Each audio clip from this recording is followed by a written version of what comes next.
c'est possible de remettre une ampoule avec les pieds dans le truc. Imaginez un instant le silence.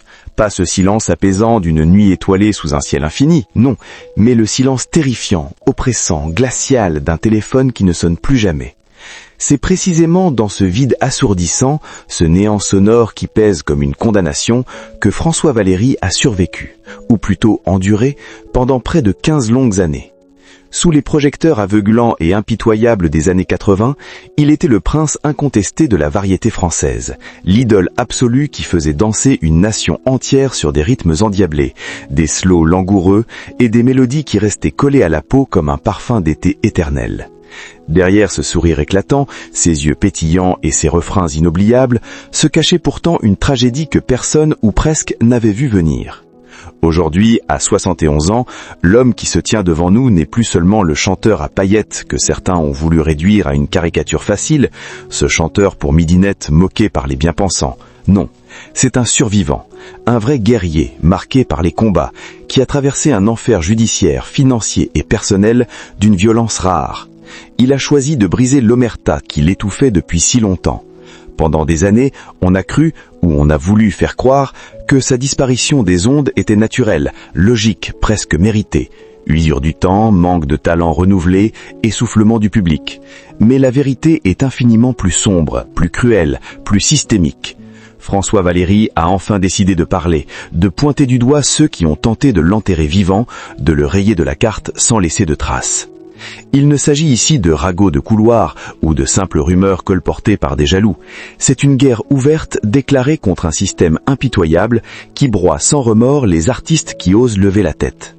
Comment un homme qui vendait des millions de disques, qui remplissait les salles et faisait vibrer des stades, a-t-il pu se retrouver du jour au lendemain ruiné, isolé, seul face à ses démons intérieurs et à des forces invisibles qui ont transformé son rêve américain, ou plutôt son rêve de gloire planétaire, en un cauchemar procédurier sans fin? L'histoire de François Valéry ressemble à s'y me prendre à un scénario de film noir des années 40. Trahison en cascade, gloire éphémère, chute vertigineuse et au bout du tunnel, une lueur inattendue de rédemption. Tout avait pourtant commencé sous les meilleurs auspices, comme une prophétie murmurée par le destin lui-même. Nous sommes en 1974. Le jeune Jean-Louis Mougeot n'est encore qu'un rêveur anonyme, un garçon aux cheveux longs qui gratte sa guitare dans l'ombre des cafés et des petites salles.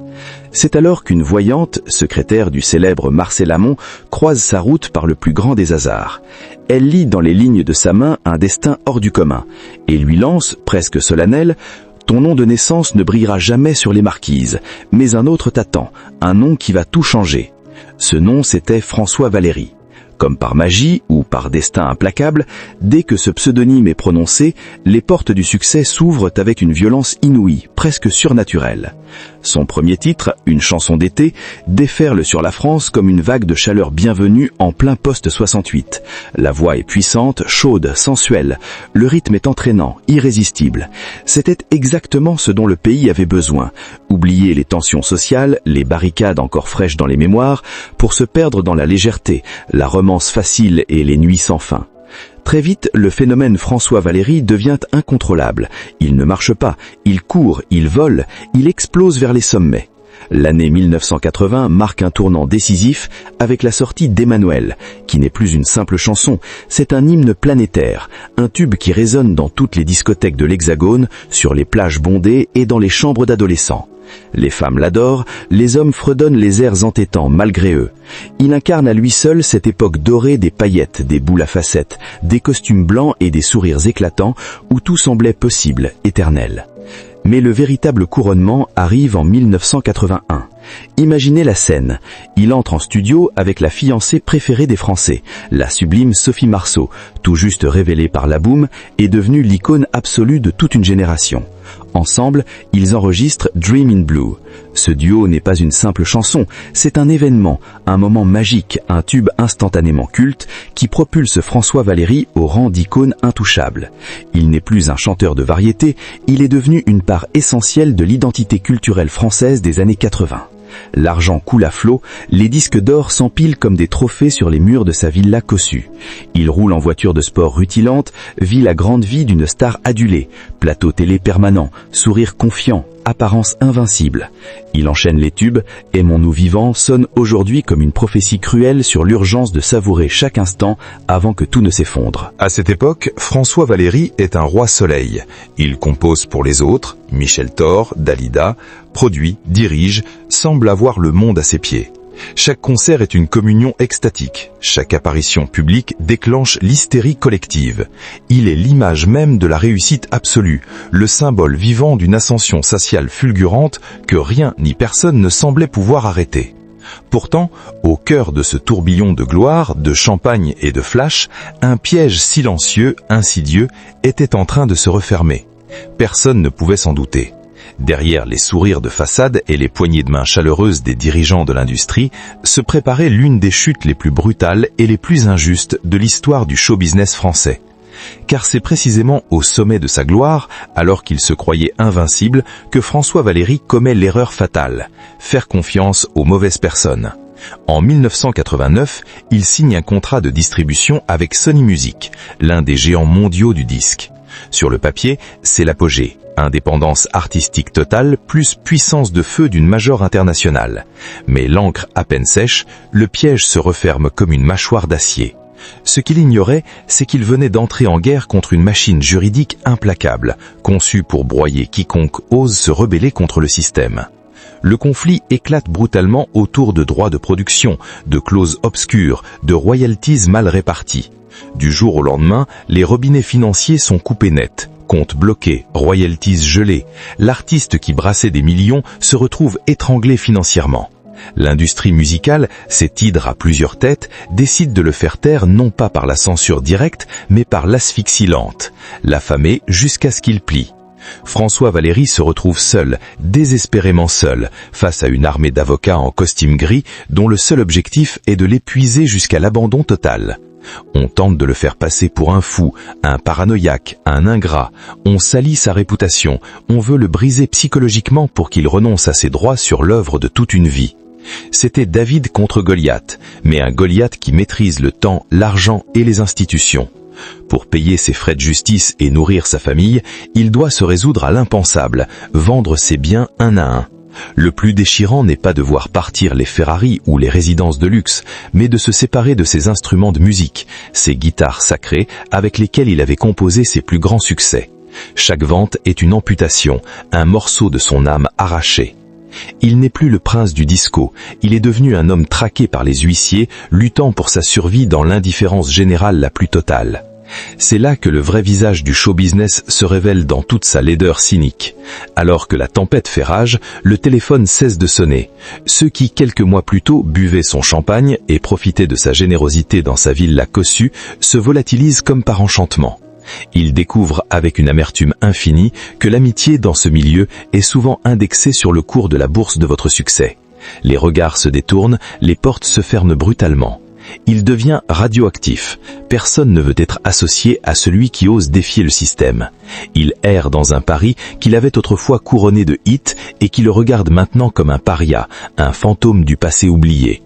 Mais le destin cruel n'en avait pas fini avec lui. En 1993, alors que la bataille judiciaire fait rage à l'extérieur, les fondations de sa vie privée s'effondrent à leur tour. L'histoire d'amour avec l'actrice Nicole Calfan, le couple idéal, celui dont les magazines People s'arrachaient les photos, prend fin dans la douleur. Les épreuves répétées, l'angoisse permanente des lendemains incertains et le poids écrasant d'un procès titanesque ont eu raison de leur union. Le divorce est prononcé. Soudain, le silence de la grande maison vide devient plus assourdissant encore que les huées hostiles. François Valéry se retrouve seul, pas seulement face à ses juges, mais seul entre quatre murs d'un foyer brisé, obligé d'endosser le rôle le plus difficile, père célibataire élevant ses deux fils, Jérémy et Michael, au milieu du chaos absolu. Imaginez la force surhumaine qu'il a fallu à cet homme pour maintenir une apparence de normalité devant ses enfants, alors que son monde s'écroulait pierre par pierre. Il devait être un roc inébranlable, un pilier solide, alors qu'à l'intérieur il était dévasté. Chaque matin, se lever, préparer le petit déjeuner, emmener les garçons à l'école avec un sourire rassurant, tout en sachant que les huissiers pouvaient frapper à la porte à n'importe quel moment pour saisir les derniers meubles. Double peine atroce. D'un côté, l'industrie du disque l'avait banni, le privant de sa raison d'être artistique. De l'autre, sa vie sentimentale n'était plus que cendre. La presse, avide de scandales, ne lui fait pas de cadeaux. Spéculation cruelle, titres assassins, voyeurisme sans limite. On le disait fini, has-been, incapable de se relever. L'idole des jeunes n'était plus qu'un homme blessé, tête baissée dans les rues, portant sur ses épaules le poids d'une dette colossale et d'un cœur en miettes. Il a connu ces nuits blanches interminables, où l'on fixe le plafond en se demandant comment payer les factures du mois suivant, où l'on cherche désespérément une issue qui ne vient jamais. Pourtant, c'est précisément au fond de ce gouffre, dans cette obscurité totale où tout semblait définitivement perdu, que quelque chose a basculé. Loin des projecteurs, loin des faux amis et des paillettes mensongères, François Valéry a puisé en lui une rage de vaincre insoupçonnée, une force brute née du désespoir absolu. Il a compris qu'il n'avait plus rien à perdre, et c'est cette liberté désespérée qui allait lui donner le courage de contre-attaquer. Le temps des pleurs était révolu, l'heure était venue de ne plus subir, mais de faire payer ceux qui l'avaient condamné à l'oubli forcé. Le silence a finalement volé en éclats un jour de 2002, non pas sur une scène de concert triomphal, mais dans l'atmosphère feutrée et solennelle de la cour d'appel de Versailles. Après 12 années d'une bataille judiciaire épuisante qui aurait brisé n'importe qui d'autre, François Valéry remporte la victoire que plus personne n'osait espérer. Ce jour-là, il ne gagne pas seulement un procès, il récupère son nom, son honneur, sa dignité, sa vie. Face à lui, le géant Sony Music, cette entité tentaculaire qu'il avait osé défier. La justice tranche sans ambiguïté, l'artiste a été spolié, bloqué, traité de façon injuste et abusive. C'est un coup de tonnerre dans le ciel apparemment serein de l'industrie musicale française. Pour la première fois, un chanteur seul avait fait plier une multinationale. À cet instant précis, François Valéry brise définitivement l'omerta. Il parle, et ses mots résonnent comme une sentence implacable pour tous ceux qui l'avaient enterré trop vite. Il nomme le système qui l'a broyé, dénonce les contrats léonins qui transforment les artistes en esclaves modernes, privés de leur liberté de créer et de disposer de leurs œuvres. Il révèle au grand jour les mécanismes impaillables d'une machine prête à tout pour le profit, même à sacrifier l'humain. De Emmanuel à Dreamin' Blue, en passant par tous les autres titres qu'on lui avait confisqués ou tenté d'effacer de la mémoire collective, il reprend enfin le contrôle total de son catalogue, de son histoire, de son destin.